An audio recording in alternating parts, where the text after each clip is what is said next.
Welcome to the NBAV podcast.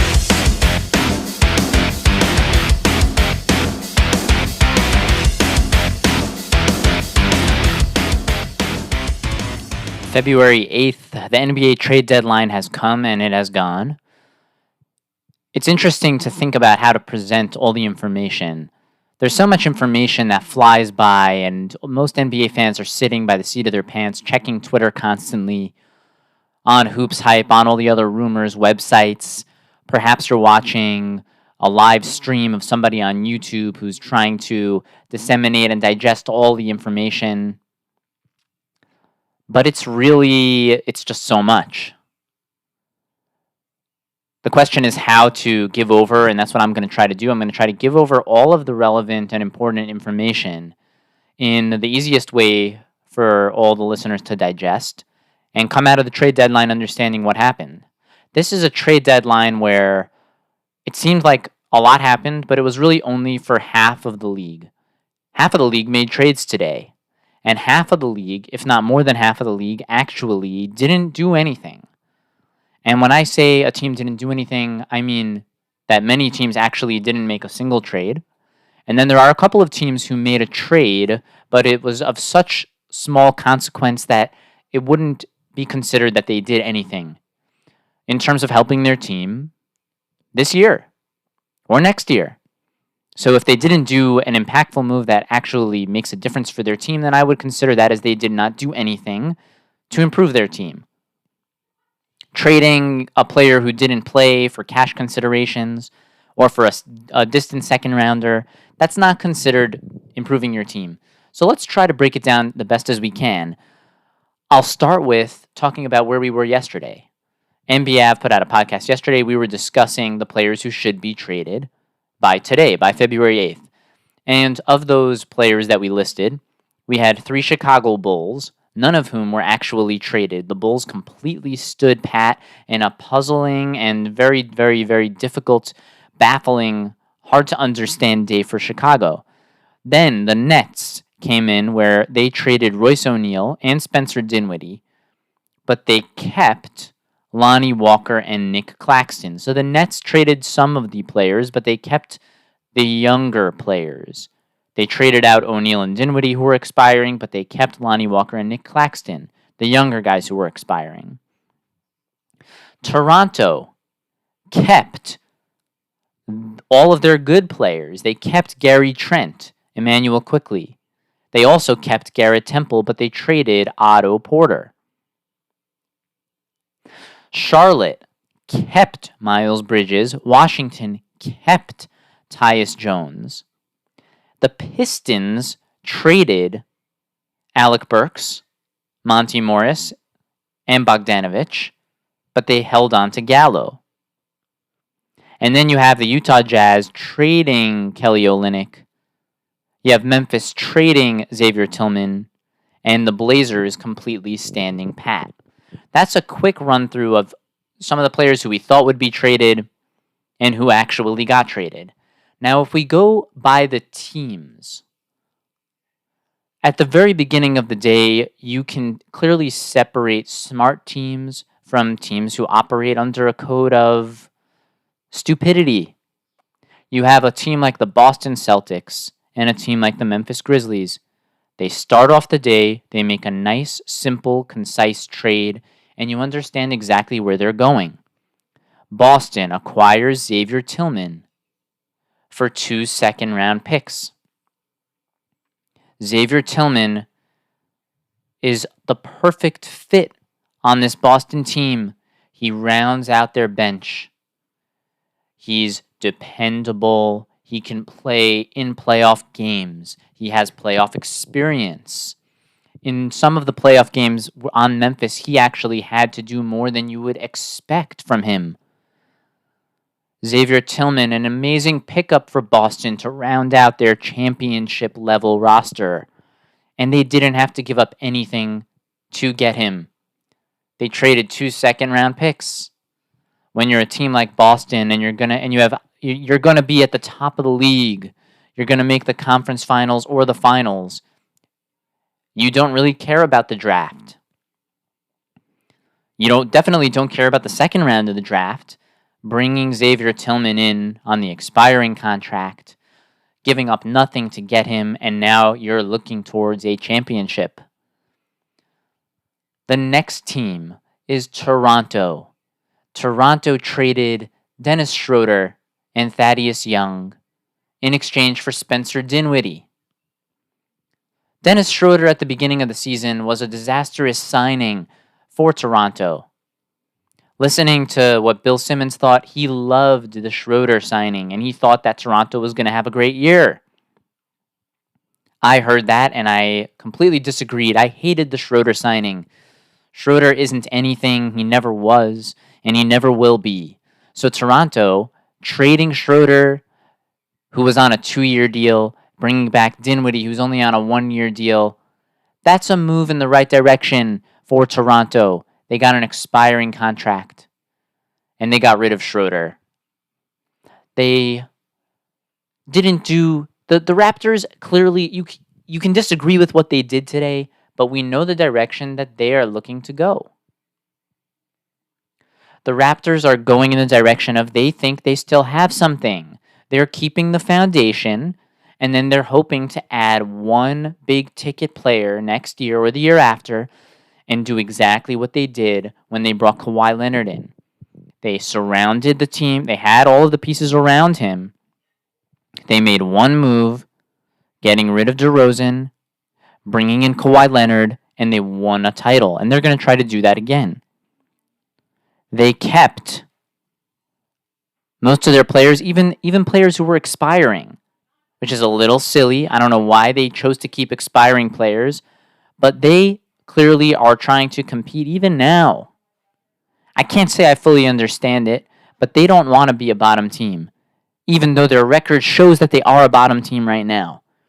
So I personally would disagree with what Toronto did, but you can kind of try to wrap your mind around it in that they clearly had a whole bunch of players who they could trade at any time, and they decided not to. They could have traded Gary Trent. They didn't want to.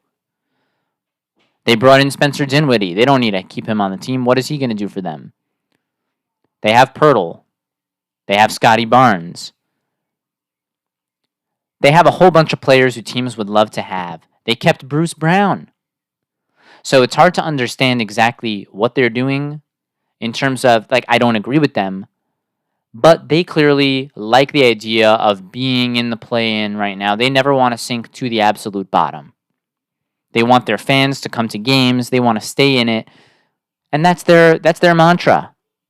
And then they're going to try to sign a big-ticket player and take them to a championship again. You have the Brooklyn Nets sending out 2 players. They sent out Royce O'Neal to Phoenix and the aforementioned Spencer Dinwiddie, who they traded to Toronto. Royce O'Neal going to Phoenix, and this is where Phoenix comes into play in the trade deadline. Phoenix really had no assets, and they made chicken salad out of you-know-what. They had absolutely nothing to give, but they managed to get quite a bit. They brought in Royce O'Neal for some salaries and some second-rounders. They traded out players like Metu and Watanabe, players who weren't even playing, players who I watched in person. Watanabe wasn't playing. Metu was not a good player by any means. He was horrendous.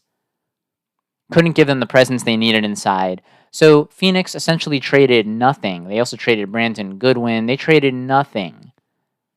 And they got Royce O'Neal, a massive, massive pickup for them. And then they also brought in David Roddy from Memphis, also basically for nothing.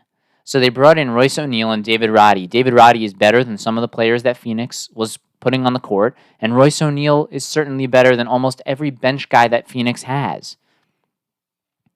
So you have to say that the Phoenix Suns did a fantastic job because they have championship aspirations and they brought in players who made their team better, especially Royce O'Neal. The other move that Toronto made today was they brought in Kelly Olynyk and Ochai Agbaji. They traded out players who didn't really matter, Kyra Lewis, Otto Porter, and they also traded out a first-round pick. So the Raptors gave away a first rounder to Utah. Utah, that's what they wanted. They want more assets. They're in the asset collecting stage as they figure things out. What I don't understand from Utah's perspective is that they had a pretty good unit going. I know that Olynyk was expiring and they wanted to trade him out, but they also attached Agbaji there. They brought back a first-round pick. But is anyone that you're going to get in the draft going to be any better than Ochai Agbaji? Unless you're picking at absolutely the top of the draft. Agbaji's a pretty good player, and he fits with what your team is doing. I would have preferred if Utah would have traded Kelly Olynyk and just got back a first-round pick. But I don't see why Utah needs Otto Porter. I don't see why they need Kira Lewis. And I don't see why Utah needed to trade away Agbaji, who was a good fit on this team, and he was going to be here not just this season, but the next season and the season after that, all at around $5 million per year. Agbaji was great value to fill out their roster and help them win ball games. If that's what they're trying to do, they're trying to build a good culture. So I don't fully understand it from the Jazz perspective, but I do understand trading Olynyk and bringing in a first-round pick. The Jazz also traded Simone Fontecchio and a second-rounder to Detroit in exchange for Kevin Knox. The trade I believe the trade was that the Jazz traded Fontecchio and they got back a second rounder in Kevin Knox. I think that's how it was. I don't really understand this from the Detroit perspective. What do they see bringing in a guy like Fontecchio? He's expiring. I don't understand what Detroit is doing here. But Detroit did a whole lot more. They also brought in Shake Milton and Troy Brown from Minnesota. They traded away Monty Morris. Shake Milton and Troy Brown will be here next season. Just more puzzling moves from Detroit. But then Detroit seemed to get it a little bit going in the right direction, where they traded away Alec Burks and Bojan Bogdanovic to the Knicks. They brought in Quentin Grimes, Malachi Flynn, Evan Fournier, Archie Diacono, who they already cut, a couple of second-round picks. Detroit stayed busy. They cut Killian Hayes right after he hit a buzzer beater at the end of the third quarter last night, and then they also cut Joe Harris. It's a whirlwind. It's really hard to make sense of what Detroit did today. I think the smartest way to break it down is to put it into two sections. There's the trade that Detroit made with the Knicks, where they got rid of Alec Burks, who was expiring, and they traded Bogdanovic. And they brought in Quentin Grimes and a haul of other random players and some second-round picks. Okay, they brought back assets for their players who were expiring and players who they just didn't have a place for, like Bogdanovic. They cut players who they felt like couldn't help them. They cut Joe Harris, who was making $20 million, and they cut Killian Hayes for whatever reason. They're trying to say, we're moving in a different direction now. Straight off of a night where Jaden Ivey looked phenomenal, and he scored a ton of points in a victory. They're saying we're looking away from the past. We're looking towards the future. Alec Burks and Bogdanovic are gone. The Knicks go home winners of winners, picking up Alec Burks and Bogdanovic to fill out this roster, and they are going to really try to compete this playoffs. They're going to try to make the conference finals. They're going to try to make the finals. Can they do it? Who knows how high Jalen Brunson can soar. The Knicks kept Julius Randle for this season, and this is the team that the Knicks are going to take, and they're going to try to make a deep run. The Knicks have now a player on their team who's going to be shooting three-pointers at a higher clip than anyone else they had before. At the end of ball games, when Jalen Brunson gets double-teamed, previously the Knicks were relying on players like OG, who's currently hurt, and players like DiVincenzo and Josh Hart. But Josh Hart and DiVincenzo are more of the 3-and-D mold. They give you all the effort. They run and they cut and they offensive rebound, and they're the energy and the spark of the team. But none of those players are as good at the straight-up three-point shot like Bogdanovic is. And at the end of ball games, when Brunson has the double team on him, being able to send the ball off to Bogdanovich for a three-pointer is going to be absolutely enormous. The Knicks also bringing back Alec Burks, a player who's familiar with the organization, a good guy. Not a guy who I loved on the Knicks from his past stint, but it doesn't hurt to have him there. Obviously, Bogdanovich is the better pickup, but Burks is still going to hopefully help this team in some close games in the fourth quarter. He's going to help the bench, and he provides a little bit more insurance considering the Knicks have dealt with a bunch of injuries. So altogether, you have to look at the Knicks as tremendous winners at the end of this trade deadline. And for Detroit, you just look at a whole whirlwind of deals that they made. You try to make sense of the whole thing, and you say, okay, we have to figure out Cade Cunningham, Jaden Ivey, with the younger players. They got rid of the older players, and they need to try to use the rest of the season where they're for sure going to be at the bottom of the league in the dumpster and try to figure things out moving forward. Then things get a lot simpler. Buddy Hield goes from Indiana. He goes over to Philly. Philly needed another player who can score some three-pointers, and they got that in Buddy Hield. They traded away Marcus Morris, Korkmaz, who could never fit in on this team for whatever reason, and 3 second-round picks. Philly didn't make as big of a splash as they could, but they didn't do nothing. They brought in Buddy Hield. He's going to be helpful if this team can actually make it to the playoffs, which hopefully they should. Hopefully they don't drop that far. They should at least be in a play-in, and if Joel Embiid is back, it will help them to have Buddy Hield on the court. Doug McDermott also went to the Pacers in exchange for a second-rounder, so the Pacers traded away a three-point shooter, and they brought back Korkmaz and Doug McDermott. They brought back a couple of three-point shooters as well. Then you have the standalone trade of the Thunder bringing in Gordon Hayward from Charlotte. Hayward is expiring, I believe. I actually should look that up. I'm not entirely sure. But Gordon Hayward will be on the Thunder. And what's interesting about this is that Gordon Hayward is kind of the same type of player that Gilgeous-Alexander is, just the worse, the poor man's version. Gilgeous-Alexander is shiftier. He is better at everything than Gordon Hayward, but Gordon Hayward plays in that sort of mid-tempo type of game. He doesn't have the burst, but he has the same mid-range shooting ability.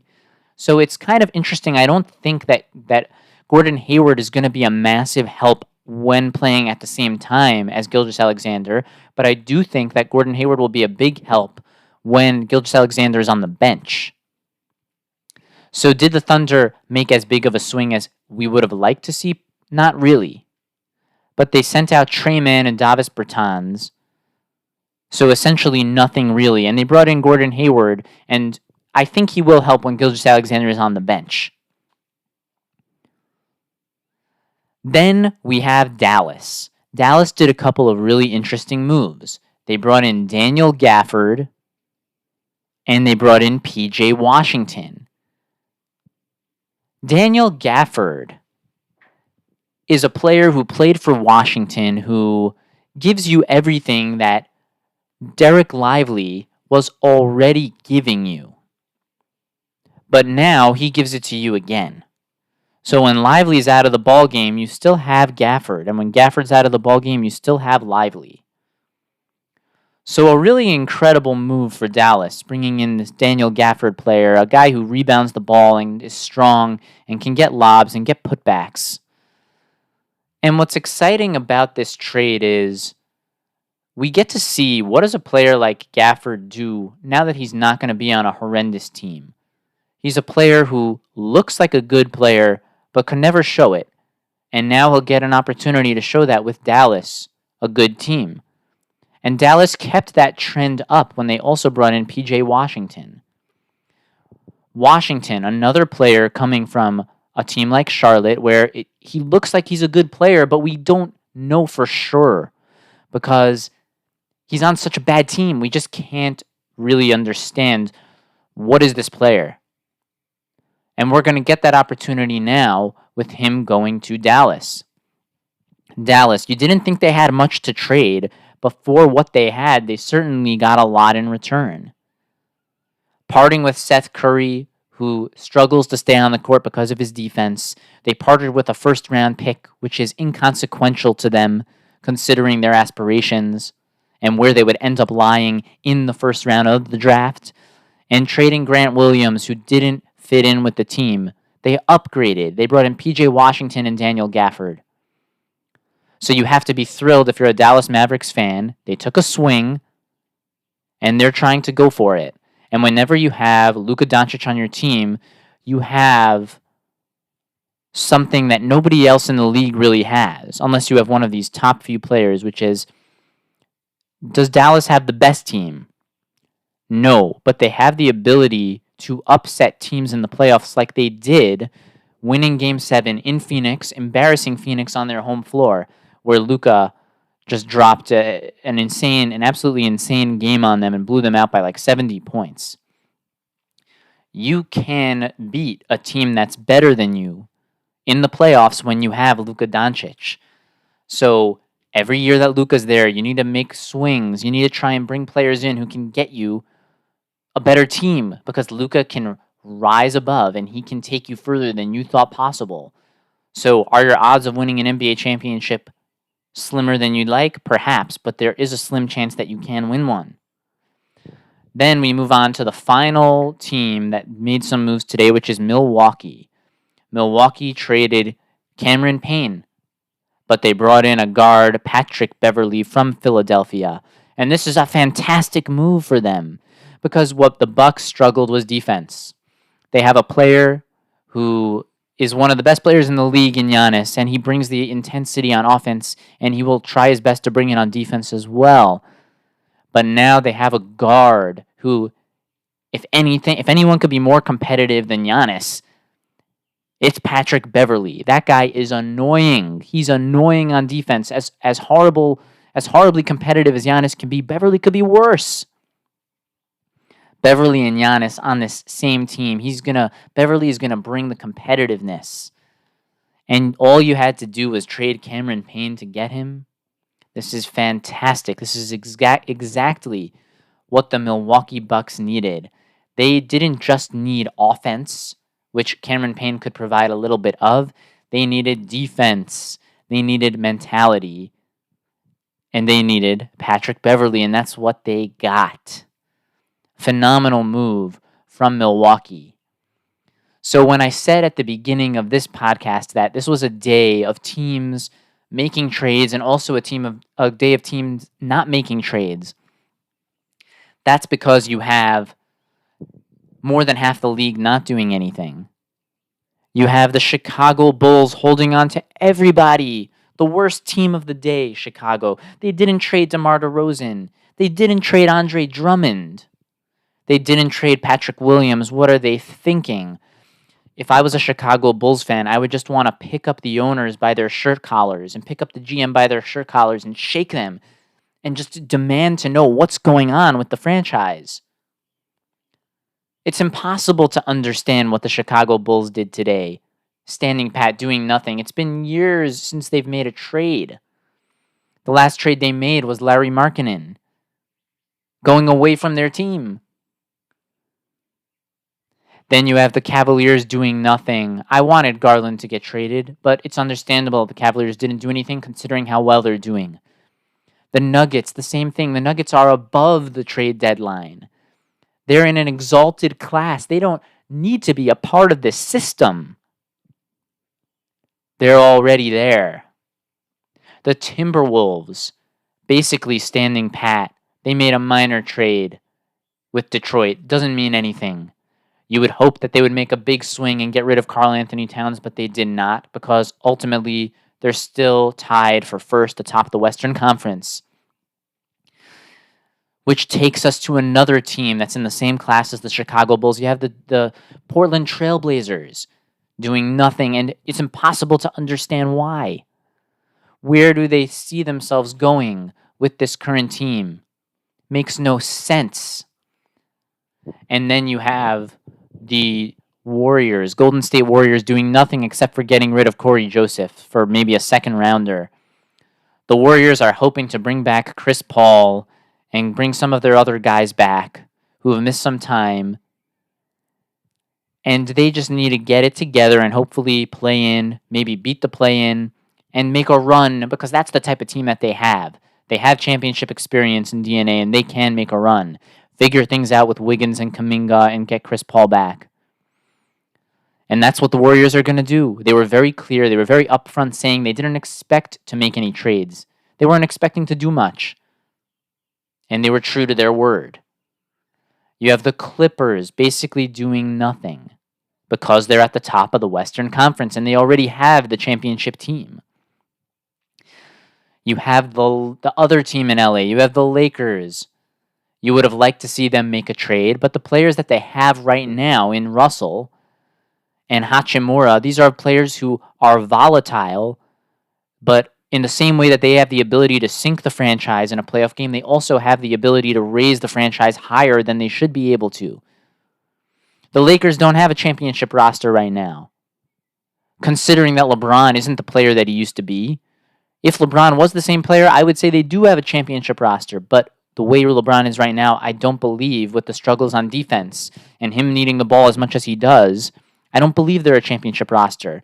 So what do you do when you don't have a championship roster and you're maybe a notch below? You have players who are volatile, and you will live and die by them. And you will live and die by D'Angelo Russell because he does have the capability to raise you up in addition to bringing you down.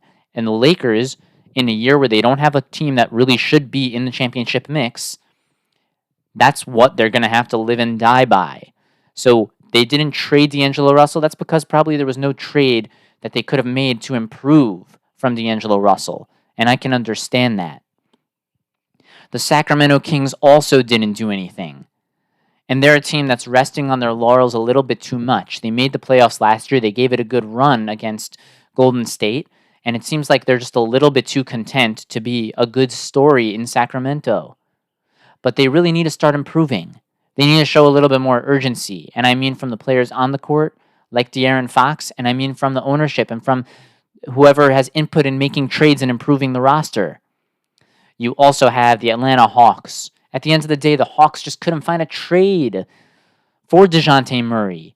They had teams probably wanting to rip them off and just take Murray for very little.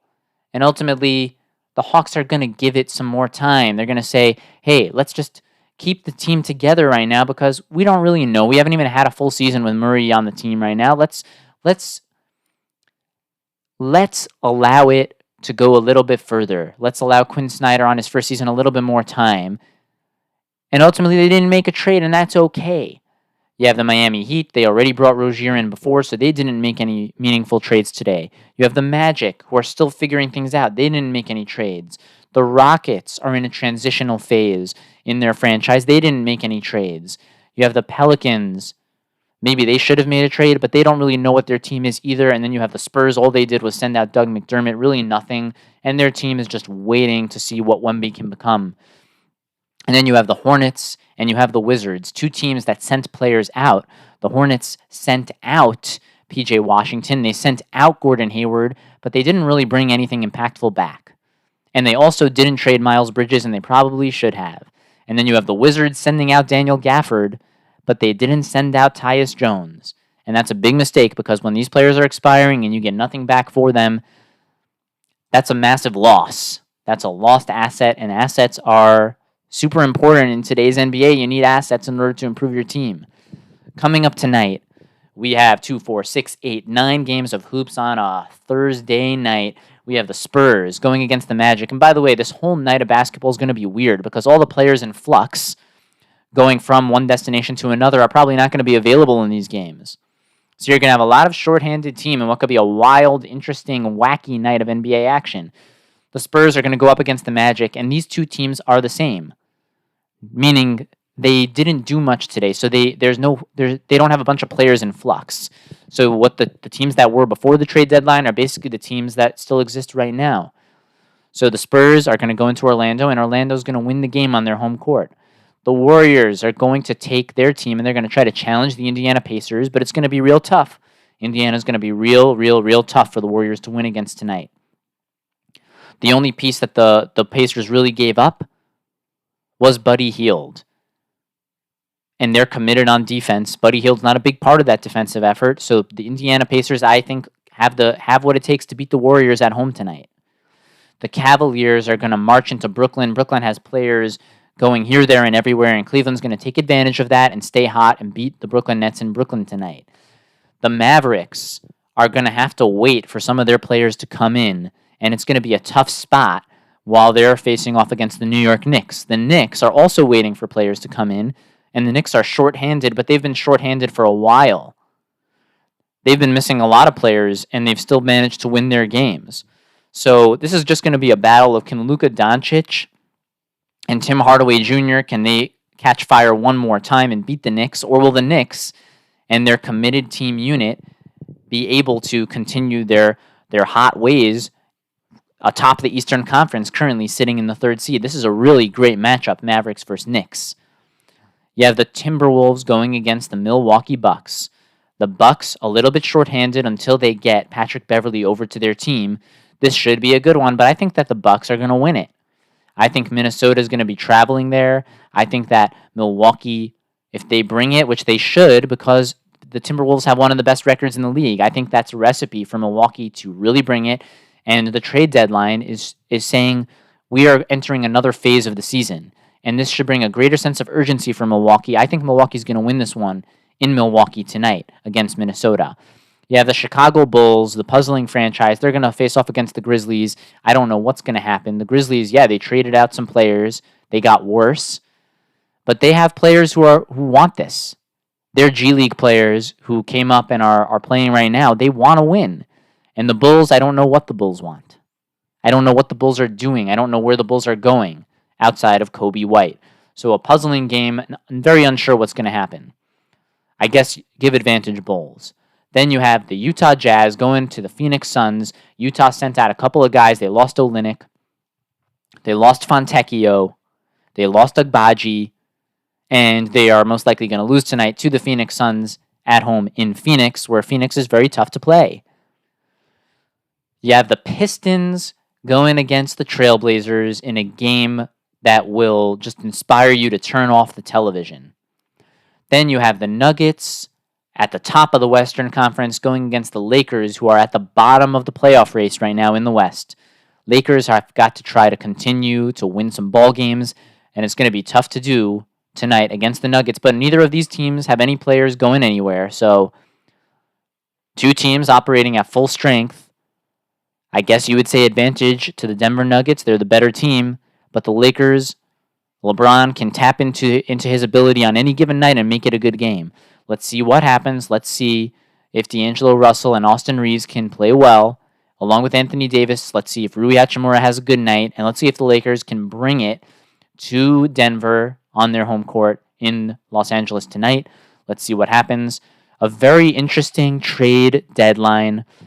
Some players who should have been traded did get traded, but many did not get traded, and it's hard to understand why.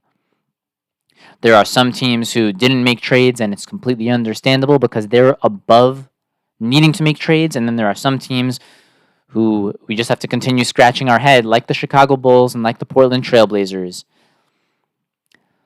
But for now, you can follow us on social at NBAV and NB Avenue on Twitter and Facebook, and you can email the show at NBAVENUE, that's NB Avenue, also spells like NBA Venue at yahoo.com. Email us with your questions and comments, and we will catch you on the next one.